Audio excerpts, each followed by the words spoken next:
G'day and welcome to another episode of Doesn't Matter. Just at the gym, just finished filming a class for my toe-to-toe martial arts club. For all the boys and girls at home who are sadly deprived. And I thought I'd do a quick video today about a couple of things that have been on my mind, predicated by this, to some degree, by this crisis, but also topical issues that have come up relevant to it. Everything's intersectional nowadays, isn't it? Both good ways and bad, fanciful and real.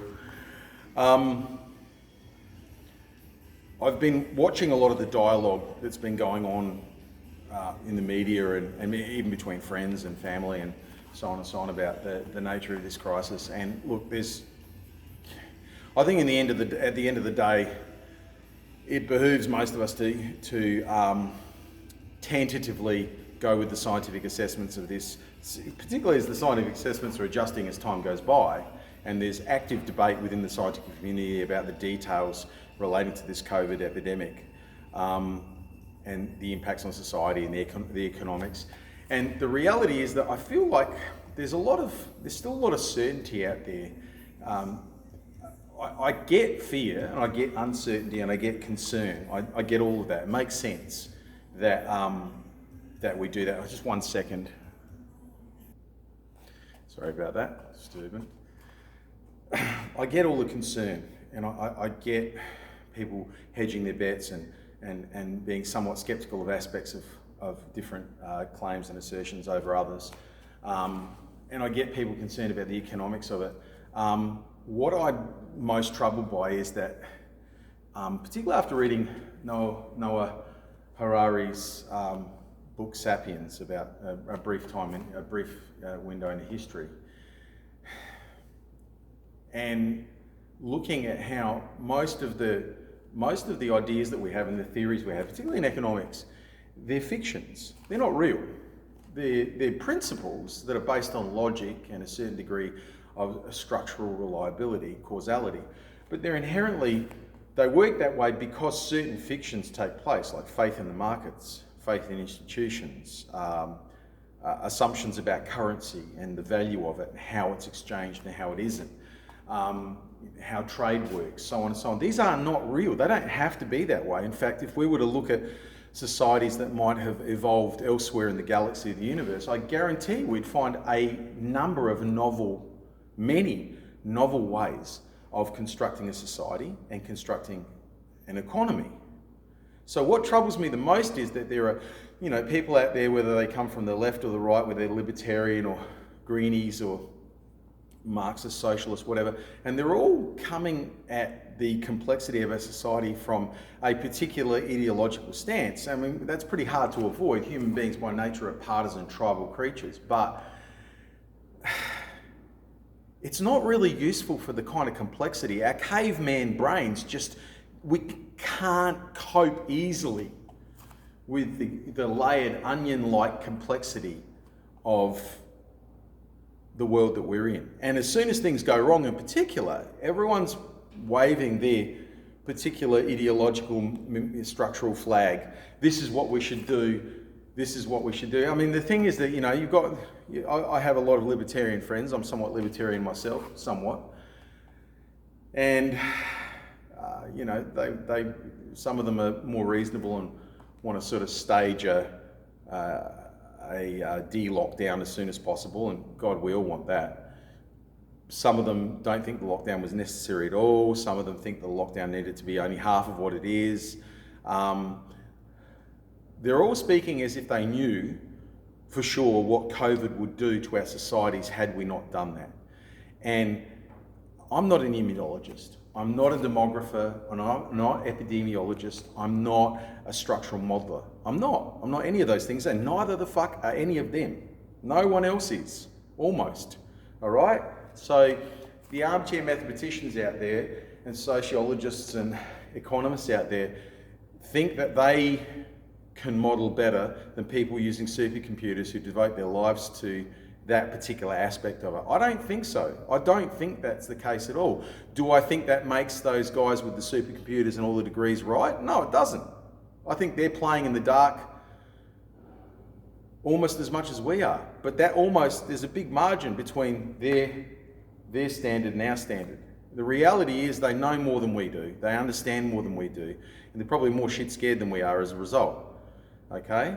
And if they think that it's viable for our society to go into massive deficit, then we should. The reality is that I'm a proponent of modern monetary theory, and there are quite a few libertarians I know and neo-libs and right of centre people who like that idea, but probably more that don't.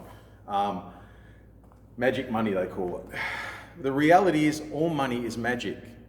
Money is a fiction. It's not real. The sweat on my arm is more real than the entire monetary system because this is made from real labour, real muscle power doing real work. It's not from some agreement, some social contract, which is what money is. Economy is an agreement. It's a series of tiered agreements about what and how we should conduct ourselves. It's not holy faith. It's not dogma. No lightning bolt. No holy hand carving the words in stone. For fuck's sake, we've got to grow up from this Judeo-Christian crap, this religious nonsense that invests itself into our economics and into our ideology and makes us act like fucking chimps. And we are. My libertarian friends, most of them are chimps. They're busy cherry picking. And so are people on the left as well, running around, you know, being triggered, running around being you know, downright Marxists in some ways. There's this extremity of thought, and people tend to double down when this tribalism occurs. And tribalism is a natural feature of these kinds of pandemics and broad-scale disasters. They cause this kind of tribalism, and we have to be very wary of it. But the reality is that most of what runs our civilization are agreed fictions, and they didn't have to be that way. Literally, if you were to construct society over and over again within the constraints of physics, you could make it many different ways. And some of those ways would work as well as others. It depends what you would value. Now, we value in our society individuality to a degree, though in Eastern cultures and some Middle Eastern cultures there's more of a collectivist orientation. Nonetheless, we value the individual to a high degree, which is why this epidemic has been so painful for us, perhaps more so than it would have been for previous civilizations that took plagues and such disasters in their stride because they were fairly regular occurrence. Childhood mortality was between 30 and 70% in most cultures for most of history. We just haven't experienced this yet. We've been insulated by our technological advances over the last 100, 150 years, and particularly the last 70, and we just don't understand what it's like to suffer like this. But for most of human history, people did suffer like this. Now, I have friends who think that we should just take the pain, bite the bullet and take the pain. I think that they are sorely deluded as to how bad it can get. Once you run out of ventilators and high pressure, negative pressure masks, and you run out of the things you need to keep people alive until their lungs repair, they just die. I mean, they die 99% of the time, they die. That's it, end of story. So once that happens, everyone that gets it is dead. And this is how you end up with the Spanish flu. They didn't have enough iron lungs, nowhere near enough. They never had enough iron lungs. They didn't have antibiotics, they had no antivirals, they had no anti-pneumonia drugs to try and keep the fluid build up in the lungs down. They had no ability to treat the influenza flu that wiped out over 100 million people, probably closer to 150 million people worldwide. They had no way of doing it. The iron lung was their only treatment, and even that wasn't always successful. Same with ventilators today. I think I heard the other day, I don't know if it's a reliable figure, it's about 50-50. Once you end up on a ventilator, it's about 50-50 as to whether you're going to make it or not, which is, I'm going to do some further research in that, so don't take it as verbatim. But if that's the case, it's horrifying. So I don't know if the Spanish flu was any worse than COVID at all. They just had no ability to deal with it. We have infrastructure, vastly greater infrastructure, vastly bigger medical systems. Okay, we have more medicines, more ventilators, more ability to handle this. And we were still caught with our pants down, so to speak. We were warned in 2018, and we were warned again last year in August and October by the CDC, World Health Organization, that we were sadly lacking in preparations for a global pandemic. And look what happened. Okay, it was on the cards. It's been on the cards for quite a few years, decades now. I don't know why people are surprised it's happening, running around with the conspiracy tinfoil hats on. There's no conspiracy required. We 100% have known it was coming, and we knew it was close. We knew it was a matter of years, maybe a couple of decades at the most, and that's exactly what happened. In the 90s, this was predicted with the book Hot Zone, amongst others. Okay, I've been reading up about pandemics because, you know, I'm a geek and I'm interested in disasters and calamities. I like to be prepared. And I've known that this was coming for a long time. The SARS, the MERS, H1N1, these were all more than screaming, shrieking hints that we were actually creating these damn things via a variety of means. Now, I don't want to get into whether it's escaped from a Wuhan biolab that was investigating bat viruses. Of course they were. You know, if you haven't got biolabs investigating common dangerous viruses, then you're not doing your job. You're not protecting the public. You need to know how they work. You need to understand them with some hope of being able to treat any poor bugger that gets this virus into them. And if it escaped, it escaped. I don't know. It's more likely it was a wet market and they happen to be also studying it nearby. That makes sense. That's logical. It's really easy to get caught up in that conspiratorial role, but the reality is that in most cases you can explain things Occam's razor, the simplest possible explanation, the least conspiratorial is likely to be the real one. And history verifies that, backs that assumption up over and over again. Having said that, I don't think we should ever, I think that leaving people just to get sick would be insane. We'd be dealing with a Spanish flu situation. Again, when you run out of resources because you have millions and millions and millions of sick people, they just die. Things that, you know, people used to die of cuts, no antibiotics. People used to die of pneumonia. Almost no one dies of pneumonia now. By comparison to the number of people that get pneumonia, I've had it twice. Now, if I'd gotten it when I was living in the 19th century, there's a good chance I'd die. If I got it in the 16th century, almost guaranteed I'm dead. People don't die of tuberculosis as much anymore. I mean, it's still a dangerous disease, and it's been almost eradicated, but it's cropped up again here and there, and we've managed to successfully treat more people than not with tuberculosis. It doesn't have the same impact on society it used to have because of the medical advances we've made. But if you take these diseases and you put them back even just 70 or 80 years ago, we're fucked. We're fucked. We're going to die huge numbers, much greater numbers than we would have died once. Than we would have died in more modern circumstances. So people are grossly underestimating the nature of this disease. The concerns about the economy, which is part 2 of my talk on this, yeah, I'm worried too. But I think if it's handled correctly, not only could it be not a disaster at all, it could be an absolute boon, ushering in a whole range of reform and liberating humanity from a whole range of ills and toils that we've previously assumed were inevitable. At some point, we've been headed that way with automation and AI and robotics for a while, but I think this is going to put steroids into that whole argument that we should automate society as much as possible and liberate people from crappy, dull, boring work, which most work is, and allow people to develop their minds, develop their talents, build whole new careers, whole new jobs, utilising what humans are best at, which is thinking, creating, analysing, and being imaginative, applying ourselves in an imaginative and constructive way.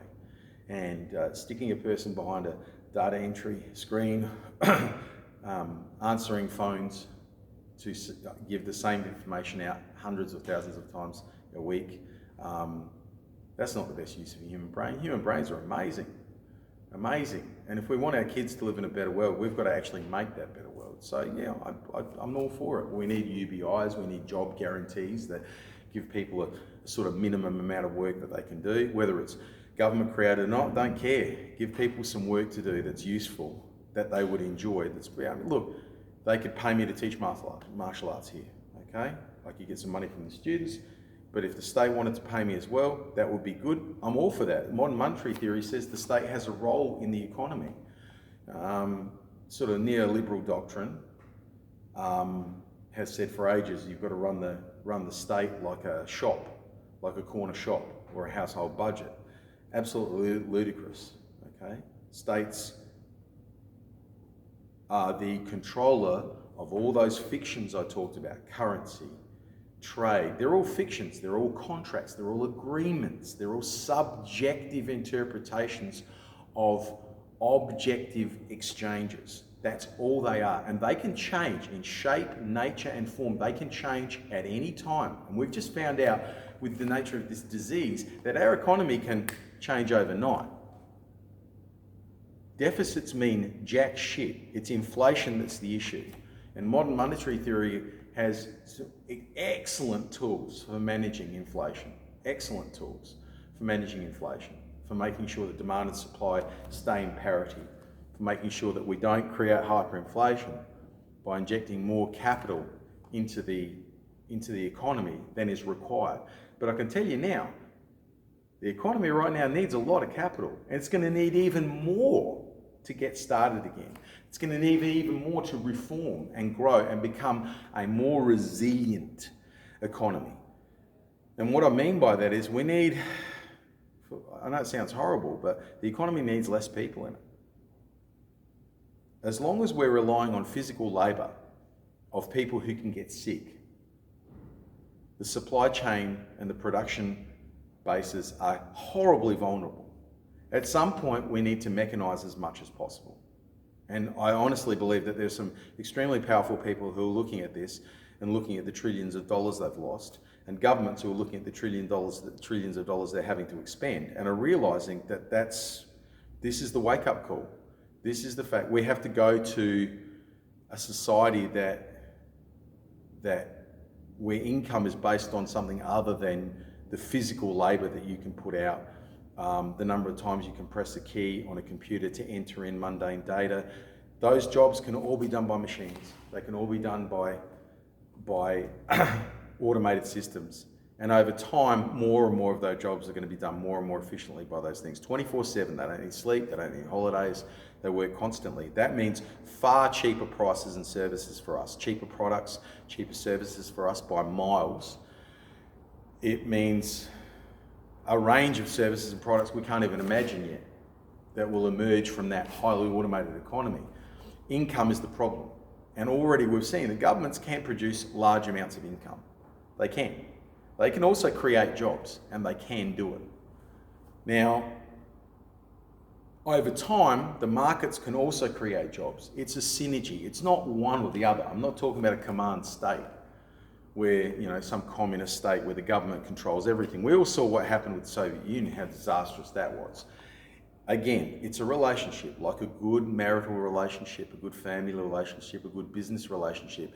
It's an accord between the strengths and weaknesses of the contributing stakeholders. The state is a stakeholder. We can't say it isn't. And again, I have no time for libertarian fools who can't see that the state is a valuable stakeholder. You start getting called a statist the minute you talk about the state being useful. The state is useful. The electorate is useful.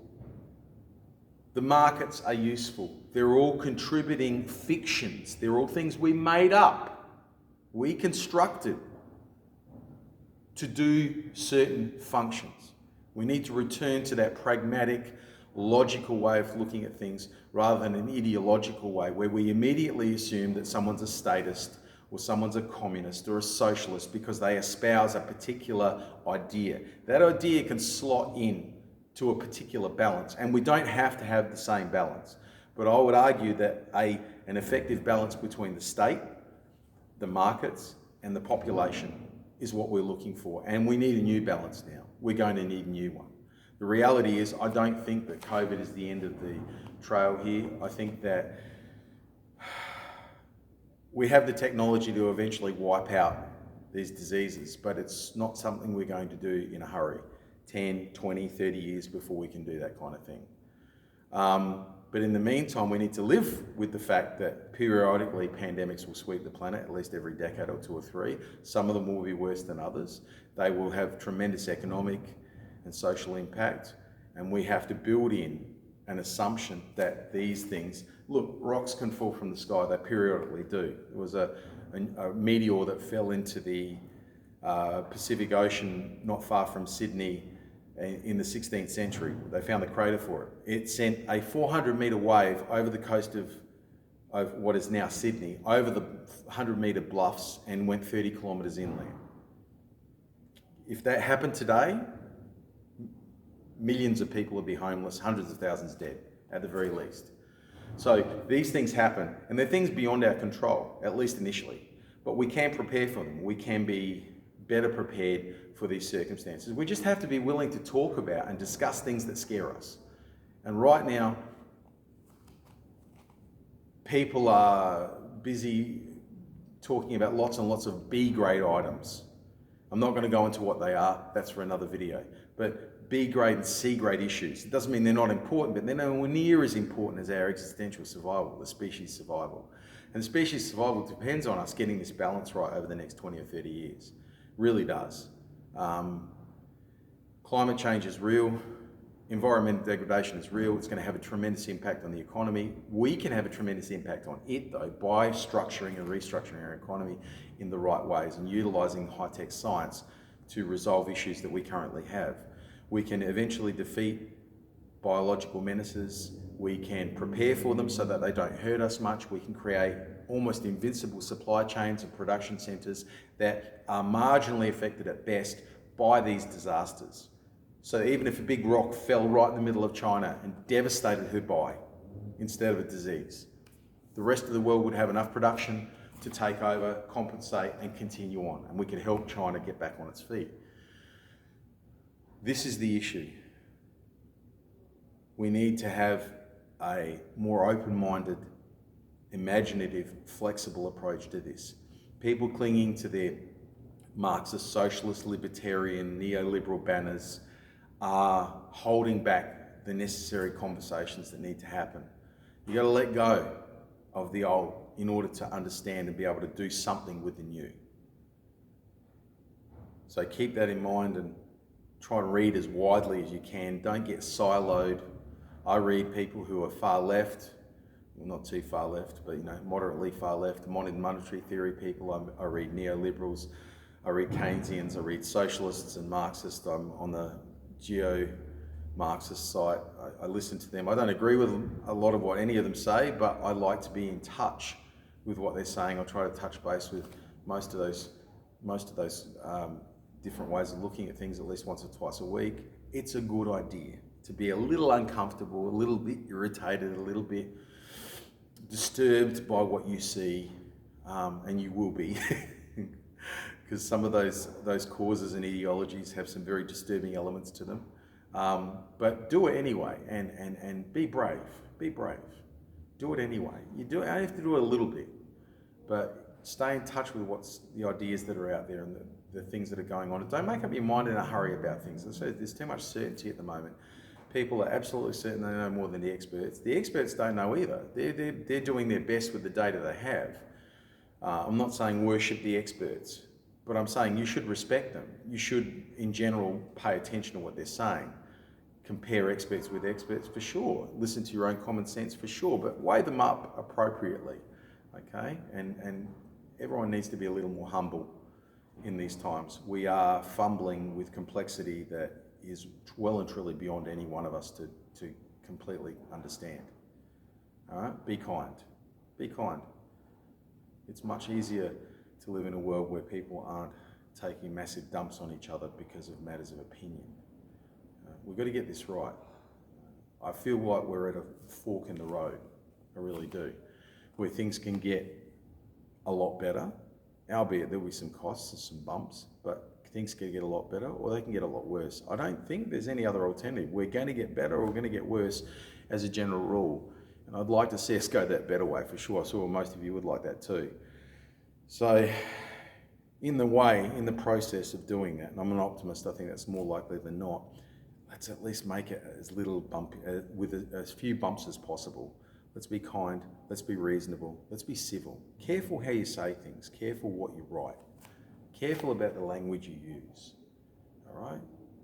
it's so important to keep engaged with each other, and we can't keep engaged if we're busy punching each other, okay? Engagement doesn't work then, okay? We've got to keep practicing that mental jiu-jitsu. Cheers, guys.